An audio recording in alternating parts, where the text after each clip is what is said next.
Okay, here's another life lesson that I'll do.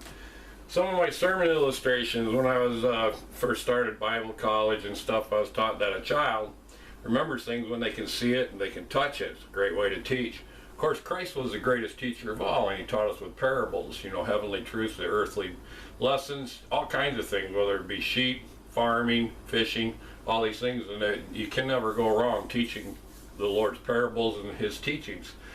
Makes it easy to understand the things of God. God's not complicated. Man makes God complicated. But I got a few things here that I use. One's my snake. I picked this up in the zoo in Battle Creek. I've seen people go screaming down the road in Cluj-Napoca, Romania, and all kinds of places. They're scared of this thing even though it's rubber. But a very simple illustration with this is that where's the poison? It's not in the tail. God calls Satan a serpent. The poison is in his mouth. And Christians all the time, me included, are guilty of listening and eating, having the poison affect us very much. We need to listen to God and believe what God says and not listen to the lies of the devil. The world is getting so saturated with poison. We need to be careful of that. Here's one. I had a really nice chameleon. I don't know where it is, what happened to it. Chameleons, they change their color. A lot of people say they change their color with their environment. Brown tree, they're brown, green tree, they're green. But the truth is they change their environment with their emotions. They can be green on a brown tree, but if they get scared, they change their color. Christians ought not to be like chameleons. We ought not to fear man. We ought not to get scared and change our color.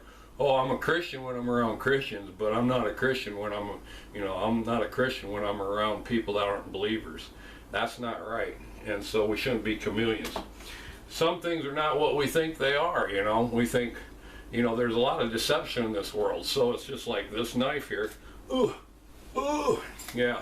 And so there's so much of that, so many different deceptive things. I got a grasshopper here. I can't remember the lessons on it really. God uses animals all throughout the Bible. And I know I read a thing one time from a girl in Thailand, a missionary kid said that they're great to eat and you can use their legs for toothpicks. But we all know the old story of the ant and the grasshopper, and the ant worked hard. And God tells us to consider the ant. And anyhow, there's different things you can use, like the spider. Now spiders, a lot of people are scared to death of spiders. I know a lot of people don't like spiders at all. I tell people I'm a spider killer. So I was, because they don't really bother me, but they like my wife, they like my son's blood, so I just kill them. And but I'm amazed at spiders. I study spiders. I watch them. You ever seen a teeny tiniest spider? You can just barely see it, and yet it's just as complex and of a creature as one this big. It's amazing. God is just amazing. But I was in Kathmandu there with the Knickerbockers.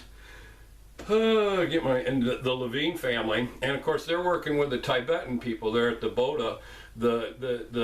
They're Buddhist, and I wasn't thinking, hey, these people have been raised to believe that bugs are reincarnation of family members. And I was talking about spiders, how we kill spiders, and that sin is much more harmful than a spider in our life. And we ought to kill sin in our life consistently. And I preach this to myself all the time. I'm preaching to the choir. I need to kill sin in my life and confess it and forsake it, amen. And so I threw the spider on the ground and was smashing it and stepping on it. And there were people, and Brother Levine, Justin Levine, was like, hey, bro, he told me afterwards, they've been trained that these could be their uncle. So it's kind of funny, really. But it's sad, too, that people are taught so many different wrong things. We got a great, wonderful, and marvelous God, and he teaches us so many things. There's lots of different ways. I'll do balloons. Sometime I'll do life lessons on the balloons and the illustrations and stuff to share with the grandchildren or whoever.